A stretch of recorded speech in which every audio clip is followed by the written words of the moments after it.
Subscribe करें हमारी YouTube channel मुफ्ती जुनैद रजा अजहरी को और वीडियो पसंद आए तो लाइक करें और सवाब की नियत से शेयर जरूर करें।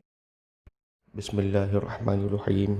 अल्लाहु रब्बु मुहम्मदिन सल्लल्लाहु अलैहि वसल्लम नहनु इबादु मुहम्मदिन सल्लल्लाहु अलैहि वसल्लम। आज एक मसला ऐसा है कि जिस पर तवज्जो ज़्यादा देनी चाहिए। बहुत सारे लोग ये शिकायत करते हैं कि पेशाब कर लेने के बाद ऐसा लगता है कि कतरा निकल गया, या पेशाब का कतरा अभी बाकी है जो निकल जाएगा। तो वज़ू करने के बाद भी किसी को ऐसा लगता है कि कतरा निकल गया है। तो ऐसी सूरत में क्या किया जाए? ख़ुसूसन नौजवान ऐसे मसाइल बहुत पूछते हैं, तो उनके लिए आज का मसला बहुत अहम है। देखिए, पेशाब के बाद जिसको ये गुंजाइश हो, एहतमाल हो कि कोई कतरा बाकी रह गया है या वही कतरा फिर आ जाएगा, तो ऐसे शख्स के ऊपर इस्तिब्रा करना वाजिब है। इस्तिब्रा किसको कहते हैं? इस्तिब्रा ऐसा काम है कि पेशाब करने के बाद कोई ऐसा काम करना कि अगर कतरा अंदर रुका हो तो वो गिर जाए। अब ये इस्तिब्रा के चंद तरीके होते हैं। टहलने से भी इस्तिब्रा हो जाता है।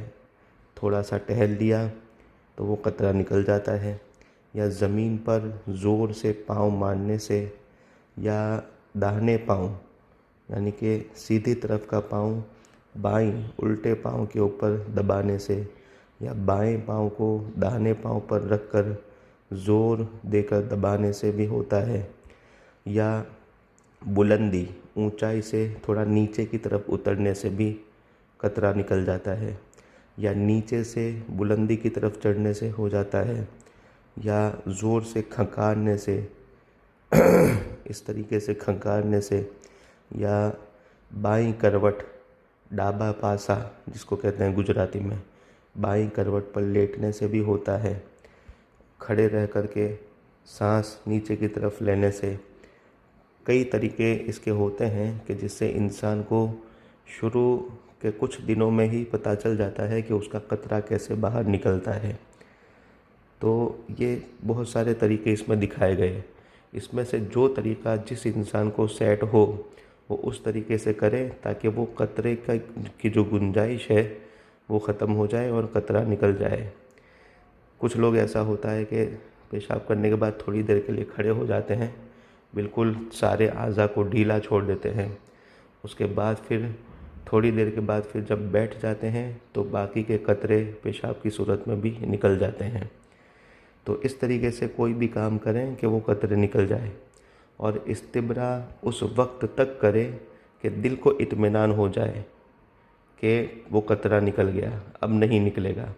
और टहलने के अंदर जो है उसकी मिक़दार कुछ उलमा ने 40 कदम रखी है, मगर सही ये है कि जितने में इत्मीनान हो जाए। कुछ लोग अगर 4 कदम भी अगर चल लें, या वहीं पर चलने के जैसा अंदाज़ इस्तिंजा खाने में खड़े खड़े ही जैसे चल रहे हैं इस तरीके से उठाएं गिराएं, तो उस सूरत में भी किसी को वो कतरा निकल जाता है। मतलब और मकसद ये है कि वो काम करना है जिससे दिल को इत्मीनान हो जाए और कतरा बाहर हो जाए। और ये इस्तिब्रा का जो हुक्म है ये भी मर्दों के लिए है।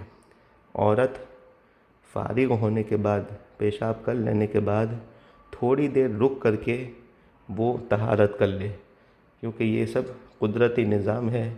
औरत को ये चीज़ का ज़्यादा एहसास नहीं होता और उनको ज़्यादा ये तकलीफ़ भी नहीं होती। ये जो होता है मर्दों के लिए ज़्यादा होता है। तो इस्तिब्रा करने का जो हुक्म है ये मर्दों के लिए ख़ास है। औरतें बस थोड़ी देर के लिए वक्फ़ा करें, और वक्फ़ा यानी कि थोड़ी देर रुक जाएं, और उसके बाद फिर वो पानी का इस्तेमाल कर लें, तो वो तहारत उनकी पाकी हो जाएगी। अलबत्ता मर्द हज़रात इसके ऊपर तवज्जो दें। बहुत सारे लोग ऐसी शिकायत रखते हैं और वो नमाज़ों के अंदर भी उनको शक रहता है। लिहाजा इस्तिब्रा याद रखें कि इस्तिब्रा करना वाजिब है ऐसे लोगों के लिए कि जिनको पेशाब के बाद भी कतरा निकलने का डर रहता है और वो वाकई उनका कतरा निकलता है। ये एहतमाल इम्कान की सूरत में होता है। तो ऐसे लोग ये चंद काम जो बताए गए उसमें से जो भी उनको सेट होता हो पहले उस तरीके से अमल करें, और फिर उसके बाद फिर वो पानी का इस्तेमाल आखिर में करें। फिर जैसे कि बताया गया था कि जब ये इस्तिब्रा हो जाए, पेशाब कर ले और इस्तिब्रा भी कर ले, कतरा भी निकल जाए, उसके बाद फिर आगे की जगह पर वो थोड़ा सा पानी लेकर के छिड़क दें, ताकि अब वसवसा ना आए। पहले जो ज़न्ने गालिब था, यानी कि निकलने का जो डर था, वो तो हमने शरीयत के मुताबिक अमल करके अब निकाल लिया। अब जो होगा वो शैतान का वसवसा होगा। तो वसवसे से बचने के लिए आगे के मकाम के ऊपर, आगे की जगह के ऊपर पानी लेकर के थोड़ा छिड़क लें, ताकि नमाज़ पढ़ने में जब भी गीलापन महसूस हो तो फ़ौरन याद आ जाए कि नहीं, ये तो वो गीलापन है जो मैंने पानी छिड़का था। ये उस वक्त है जब इस्तिब्रा का काम कर ले। उसके बाद वसवसे से बचने के लिए ये काम करना है। अल्लाह ताला हमें इल्म दीन हासिल करने और उस पर अमल करने की तौफीक अता फ़रमाए। अस्सलामु अलैकुम।